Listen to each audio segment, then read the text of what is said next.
So isang napakalungkot na balita nga po para sa Philippine basketball community. Ito po ay dahil matapos ng hindi inaasahang injury na nalasap ng TNT import na si Bolbol kahapon sa Game 2 ng PBA Commissioner's Cup Semifinals laban sa Meralco, ay kinumpirma na mismo ng TNT manager Jojo Lastimosa na hindi na makakabalik pa si Bolbol sa buong konferensya nang dahil sa Achilles injury. Kaya ibig sabihin po niyan ay hindi na ulit natin makikita si Bol sa PBA. Maliban na lang kung magdesisyon pa itong maglaro ulit para sa TNT sa mga susunod na taon. Lamang pa sana ng 11 points ang TNT bago ma-injured si Bol. Pero kalaunan ay lumabas agad ang epekto ng pagkawala ng kanilang import dahilan kung bakit natalo sila ng Meralco sa score na 87-76. Dahil dito ay tabla na ang serye sa 1-1. Hindi naman naitago ng head coach na si Chot Reyes ang kanyang pagkakadismaya sa pagkawala ni Bol dahil sobrang laki daw talaga ng magiging epekto nito para sa kanilang kupunan.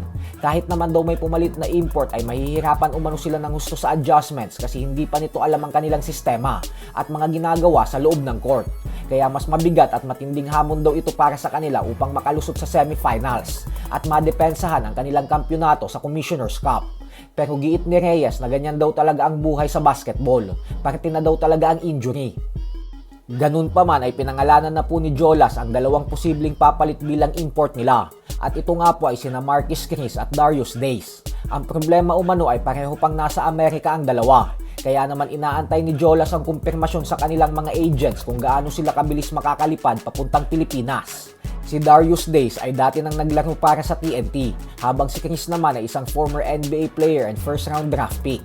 Iginiit din ni Jolas na kung si Days ang kanilang magiging import, ay kaya pa rin nilang makalusot sa semifinals, pero baka umano mahirapan silang magkampyon. Mas kumbinsido umano siya na mas mataas ang tsansa nilang makuha ang kampyonato kung si Marquis Chris ang kanilang magiging import nang dahil sa laki, athleticism at experience nito. Ayon kay Jolas ay paunahan na lang daw ang dalawa kung sino ang mas maagang magkumpirma dahil target nilang makahabol agad ito at makapaglaro na bukas para sa Game 3. Si Chris ay may tangkad na 6'9", may edad pa lang na 28 anyos at nakapaglaro na para sa mga kupunan ng Phoenix Suns, Golden State Warriors, Cleveland Cavaliers, Houston Rockets at Dallas Mavericks matapos siyang makuha bilang first round 8 overall pick noong 2016 NBA draft. Habang si Darius Days naman ay may tangkad lamang na 6'7", mas bata sa edad na 26 anyos. Nakapaglaro din ito sa NBA pero isang taon lamang ang itinagal niya sa liga. So hanggang dito na lang po muna tayo mga idol.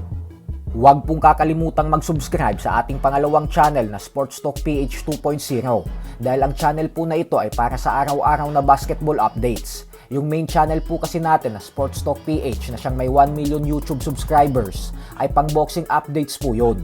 Maraming salamat po.